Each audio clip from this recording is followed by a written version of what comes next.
চট্টগ্রাম কেন্দ্রীয় কারাগারে অন্তরীণ থাকা বন্দীদের সাথে স্বজনদের যোগাযোগ সহজ করতে 1-to-1 ইন্টারকম ব্যবস্থা চালু করা হয়েছে। আধুনিক এই ব্যবস্থার মাধ্যমে বন্দীরা এখন নির্দিষ্ট বুথে বসেই তাদের পরিবারের সদস্যদের সঙ্গে সরাসরি কথা বলার সুযোগ পাবেন। বৃহস্পতিবার দুপুরে ইন্টারকম ব্যবস্থার উদ্বোধন করেছেন চট্টগ্রামের জেলা প্রশাসক জহিদুল ইসলাম। প্রিয় দর্শক, এবার জানাচ্ছি বিস্তারিত। কারাগারে থাকা বন্দীদের জন্য পরিবারের সঙ্গে যোগাযোগ এবং বন্দীদের সাথে কথা বলতে গিয়ে প্রতিনিয়ত স্বজনদের হয়রানির অভিযোগ ওঠে। হয়রানি কমিয়ে যোগাযোগ সহজ ও মানবিক করতে দেশে প্রথমবারের মতো চট্টগ্রাম কেন্দ্রীয় কারাগারে চালু করা হয়েছে 1-to-1 ইন্টারকম ব্যবস্থা।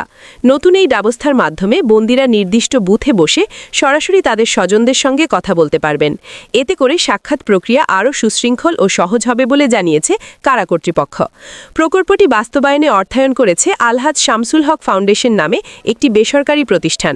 কারাগারে থাকা বন্দী এবং বন্দীদের স্বজনদের দুঃখ দুর্দশার কথা বিবেচনায় নিয়ে এই মানবিক উদ্যোগ নেয়ার কথা জানান বেসরকারি কারা পরিদর্শক প্রকৌশলী মোহাম্মদ নাসির উদ্দিন। কারা পরিদর্শকের দায়িত্ব আসার পরে কারাগারে ঢুকে খুঁটিনাটি বিষয়গুলো যখন দেখছিলাম, 2026-এ এসে এখনও কেন মাসে মাত্র দুবার স্বজনের সাথে আমাদের দেখা করার সুযোগ থাকে। চিল্লা কথা বলতে হয়, মনের কথাগুলো বলতে পারি না। একজন মা এসেছে তার ছেলের সাথে দেখা করার জন্য, কিছু কথাবার্তা বলবে, 15 দিন পর মাত্র একবার সুযোগ, 20টা মিনিটের জন্য সুযোগ পায়, কথাবার্তা বলতে পারছে না। ছোট্ট বাবু এসছে, সে তার বাবার সাথে কথা বলবে, অন্যদের চিল্লিতে বাবাকে সে ওই কথাগুলো বলতে পারে না। তার বাবাও তার কন্যার কণ্ঠগুলো শুনতে পান না। 2026-এ কেন অবস্থা থাকবে? অথচ বিদেশে আমরা দেখেছি মাঝখানে আয়না দেওয়া আছে, দুপাশে ইন্টারকম, সুন্দর করে আরামসে কথা বলা শেষ করে চলে যাচ্ছে। তো এই ইন্টারকম ব্যবস্থা কেন বাংলাদেশে আমরা বাস্তবায়ন করতে পারি না? সেজন্য আমাদের পক্ষ থেকে একটা প্রস্তাবনা আমরা দিয়েছিলাম। আলহামদুলিল্লাহ, এটা চট্টগ্রাম জেলা প্রশাসনের মাধ্যমে এবং বর্তমান কারা অধিদপ্তরের যিনি আইজি মহোদয় রয়েছেন, আলহামদুলিল্লাহ ওনার অনুমোদন ক্রমে এটা আলহাজ শামসুল প্রশাসনের অর্থায়নে চট্টগ্রাম কেন্দ্রীয় কারাগারে বাস্তবায়ন হয়েছে। আলহামদুলিল্লাহ, এখানে দেখুন, এই রুমে 12টা পুরুষের জন্য 5 এবং মহিলাদের জন্য 4টা, 16টা ইন্টারকম এক পাশে এবং 16টা ইন্টারকম অপর পাশে, যেখানে এই কারাগার অন্তরীণ যারা কারা বন্দী রয়েছেন ওনারা ওনাদের স্বজনের সাথে খুব সুন্দরভাবে কথাবার্তা বলতে পারছেন। ব্যক্তিগত যে কথাগুলো ছিল, আপনজনের সাথে পারিবারিক কথাগুলো ওগুলো খুব সুন্দরভাবে ওনারা শেয়ার করতে পারছেন। তো এটা আলহামদুলিল্লাহ আমরা আল্লাহর কাছে শুকরিয়া আদায় করছি এই ধরনের একটা প্রকল্প বাস্তবায়নের স্কোপে আর কি। কারাগার কর্তৃপক্ষ জানিয়েছে, আগে স্বজনদের সঙ্গে সাক্ষাৎ ও কথোপকথনের ক্ষেত্রে সময় ও ব্যবস্থাপনার কিছু সীমাবদ্ধতা ছিল। নতুন এই প্রযুক্তি ব্যবহারের ফলে সেই সীমাবদ্ধতা অনেকটাই কমবে। এই ব্যবস্থার মাধ্যমে বন্দী ও তাদের স্বজনদের মধ্যে যোগাযোগ আরও সহজ হবে এবং একই সঙ্গে নিরাপত্তাও নিশ্চিত থাকবে বলে জানান জেল সুপার।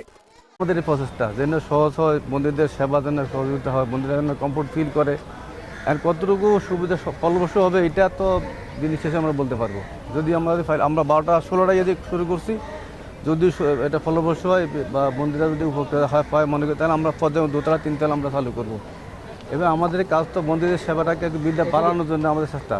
সুতরাং যেভাবে বন্দীরা উপকৃত আমরা ওই চেষ্টাই করবো ইনশাল্লাহ। 2249 জন, এখন 6445 জন, নিয়ার আবার 3 গুণ। বন্দীদের মানবিক দিক বিবেচনা করে তাদের পরিবারের সঙ্গে যোগাযোগের সুযোগ বাড়াতে এই ইন্টারকম ব্যবস্থা চালু করা হয়েছে বলে জানান জেলা প্রশাসক। এর মাধ্যমে বন্দী ও তাদের স্বজনেরা বিড়ম্বনা থেকে রক্ষা পাবে বলেও জানান তিনি। যখন তারা এখানে আসেন, আমরা এখানে যখন ভিজিট করেছি তখন দেখেছি তারা আসলে যেভাবে গ্রিলের এই পাশ থেকে দেখেন বা কথা বলেন, এখানে এত বেশি ক্রাউডেড থাকে, এত বেশি সংখ্যক সবসময় কারাবন্দী থাকে, তারা আসলে তাদের মেসেজটাও দিতে পারেন না, ওই পাশে যে আছে তার কথাটাও তারা শুনতে পারেন না। এই জন্য আমাদের শামসুল হক ফাউন্ডেশন তারা যে উদ্যোগটি নিয়েছে আমি তাদেরকে ধন্যবাদ জানাই। এবং আজকে এখানে আপনারা দেখতে পেলেন যে এখানে প্রায় 32টি বুথ দুই পাশে মিলে 16টি করে করা হয়েছে এবং এই পাশে দাঁড়িয়ে কথা বলছে এবং অন্য পাশে যে বন্দী আছেন সে কথা শুনছেন এবং তার সাথে তারা কথা বিনিময় করতে পারছেন।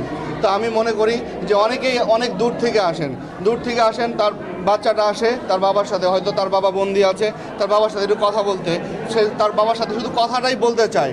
সে এসে যদি কথাটা না বলতে পারে, এই দুই পাশে যে গ্রিল দেওয়া আছে সেখানে এবং যে সাউন্ড হয়, এই সাউন্ডের কারণে সে হয়তো কিছু বুঝতে পারে নাই, তার ছেলেও হয়তো তার বাবাকে তার কথাটা বলতে পারে নাই। তো এই জন্য আজকে আমরা এখানে এই যে TNT সেটগুলো বসানো হলো এবং আমি নিজে কথা বলে দেখেছি এবং আপনারা দেখেছেন যে ছোট বাচ্চাটি তার বাবার সাথে কথা বলছে।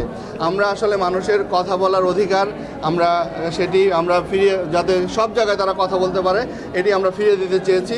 আমরা প্রত্যাশা করেছি যে আসামি, আমরা একটা মানবিক বাংলাদেশ গড়তে চাই, সে যেই হোক, আমরা তার অপরাধের বিচার আইন করবে, সেটা তার বিচারের জায়গায় বিচার করবে, কিন্তু এখানে যখন কারাগারে থাকবে তখন আমরা আমাদের যতটুকু সম্ভব তাদের প্রতি মানবিক হওয়া, বিশেষ করে অপরাধী তো সে ভিতরে আছে, কিন্তু তার পরিবারের যারা সদস্য আছে তারা তো অপরাধী নয়, তাদের প্রতি আমরা যতটুকু পারি আমরা সকলেই মানবিক হওয়ার চেষ্টা করেছি।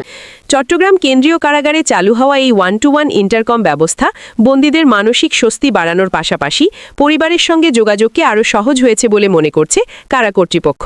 পর্যায়ক্রমে দেশের অন্যান্য কারাগারেও এ ধরনের ব্যবস্থা চালুর পরিকল্পনার কথাও জানান কারা কর্তৃপক্ষের কর্মকর্তারা।